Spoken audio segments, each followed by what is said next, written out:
Hi, this is Egon Trujillo, and this is my video presentation on connecting data in theory as it relates to the overrepresentation of minorities in the United States, India, and Cambodia. So I wanted to start first by looking at what racism and ableism is, kind of get an overview on that. Then I want to give an explanation on what DisCrit theory and intersectionality is. Then we're going to elaborate on how DisCrit theory and intersectionality can empower students' learning and success. Then we'll explore school and district data that reflects how minority students are overrepresented and oppressed in the United States. And then we'll conclude with an evaluation of how minority students compare in the United States to India and Cambodia from the readings this week. So first, a little history on racism in the United States.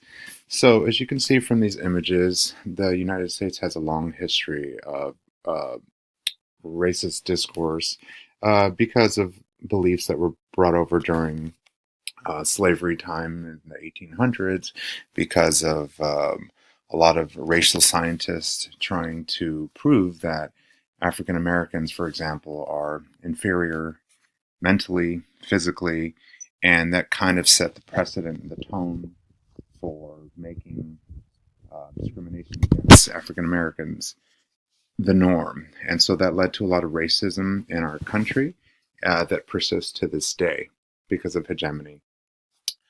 Ableism is the idea that disabled people, individuals, students are less than, are less human, and not capable of succeeding. And so how does race and ability interconnect within our educational system? So from the article it says, for students of color, the label of disability situates them in unique positions where they are considered less than white peers with or without disability labels, as well as their non-disabled peers of color. In brief, their embodiment and positioning reveals ways in which racism and ableism inform and rely upon each other in interdependent ways.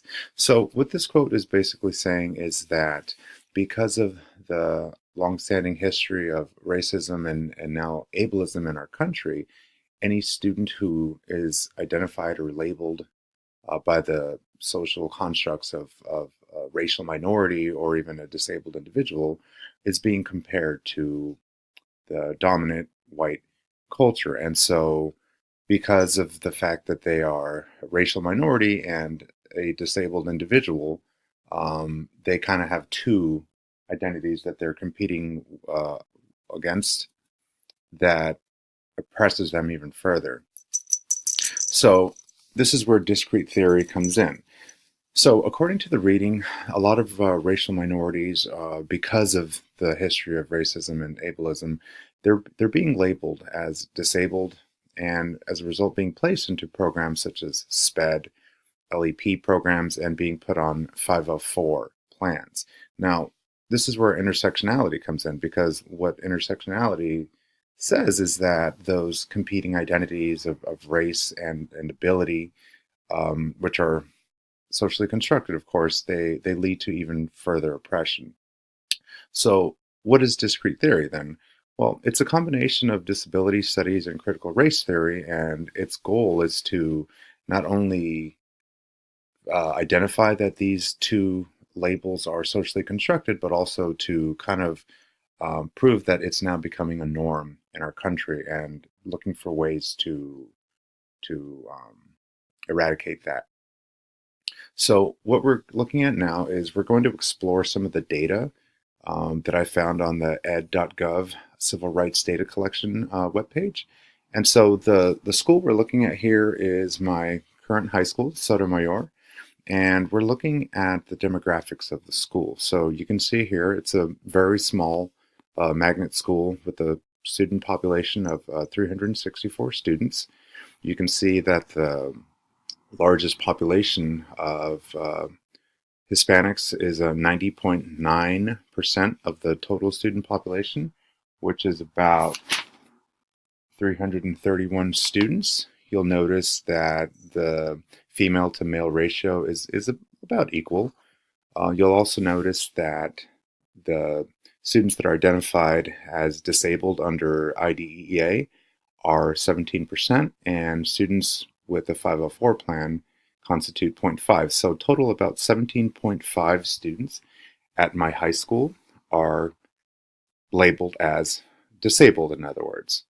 You'll also notice that 15.1% of them are labeled as limited English proficiency at our school. So let's look a little further at the data and see what this reveals about oppression at our school. So this data here shows us the race of students at my school that are labeled as SPED under IDEA. So you can see that the majority of them at my school are about 17.8%, or about 64 students, compared to the district at 12.2%. This slide here shows us the sex of the IDA students at my school. You'll notice that most of them are male, so we have about 24.8% of SPED students male, compared to 11.2% female. This slide shows us how many of those SPED students are also limited English proficiency. So you'll notice that over 50% of them are male.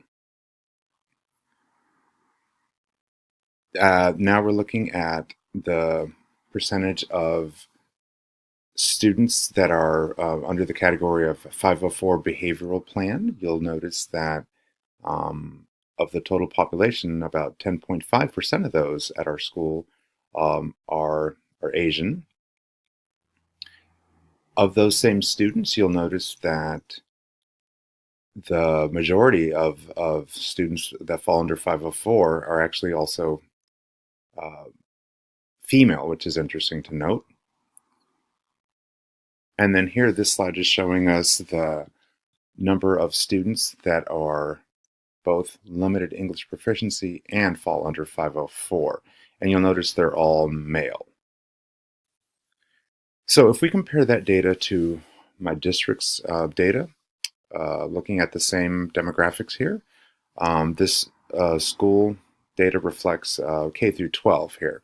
And so at our school district, it looks like 73.9% of our students are Hispanic, and that is about 398,789 students. The second largest ethnic group of students at our school district, I should say, are Black at 8.1%, which is about 43,170 students. Interesting to note is also the number of students that are categorized as disabled. So we can see there at the bottom, we have 11.9% of students within our district fall under IDEA, and about 0.7 fall under a 504 plan. So about 12.6% of the students within LAUSD, or about 67,994 students, fall under the category of disabled, in other words. So now let's take a further look at those students. So it looks like the race of most of our disabled students under IDEA are Black at 14%, or about 75,548 students. The largest group of racial minorities at the LAUSD district are Hispanic, and looks like about 65,835 of those are also under SPED. So now looking at the sex of those two groups there, it looks like the majority of SPED students are Black at 19.1%, and the second largest group of SPED students are Hispanic males at 16.2%. Now we're looking at the number of SPED students that also fall under limited English proficiency, and you'll notice that similar to my school, it's mostly male. So we have 24.9% male that are limited English proficiency and SPED. Now looking at still the district average of the students that are specifically under a 504 plan. So here we can see that about 1.2% of those students are Black, and also Hispanics are at 0.5%. Looking at the sex of those same students that fall under 504, it looks like, again, most of them are, well, it's about equal, male and female here. So 1.4% male students that fall under a 504 and about 1% female. And the second largest ethnic group of Hispanics, ratio is pretty similar as well. Looks like males are 0.6% and female 0.4% under a 504 behavioral plan. And if we look at those same students again, who also fall under limited English proficiency, it looks like the numbers are about equal there. So we have 0.3% and 0.4% male to female with limited English proficiency and a 504 plan. So now, what does all that mean? How are those students that are labeled as IDEA, SPED, and or 504, how are they being oppressed within our school and within the district at large?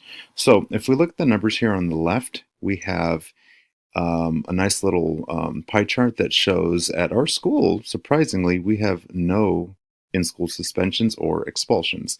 And that's probably attributed to the fact that we have a restorative justice teacher, we have PSAs, we have PSWs, and since our numbers are so small, at 364 students, we have a lot of intervention plans put in place that kind of, prevent suspension from happening, even for our racial minorities and disabled students. But if you look at the district numbers now on the far right there, you'll notice that Hispanics, which are the largest ethnic group of students at LAUSD, you'll notice there in pink or at salmon color, that they are also the largest number of students that are being suspended at 62%. Then at the far right column, you have a second pie chart labeled expulsions.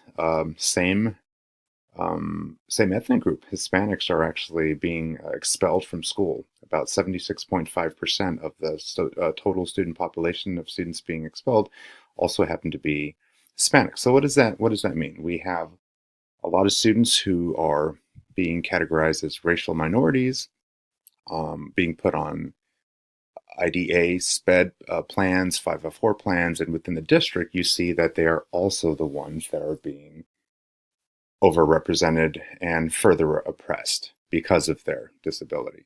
So in the ratings that we looked at this week, the theme we're exploring is how are minorities being overrepresented within the United States, and we're going to compare that now to India and Cambodia. So this quote from the DisCrit article says, "The ways in which overrepresentation of students of color in special education currently works reinforces the racial hierarchies the United States subscribes to." So specifically, we notice that from the article, it says that historically, racial minorities like African Americans, Latinos, they're being labeled as disabled and put into these SPED programs for a lot of reasons. So for one, historically, African Americans are overrepresented, as well as Hispanic Americans are overrepresented and being put into these groups for multiple reasons.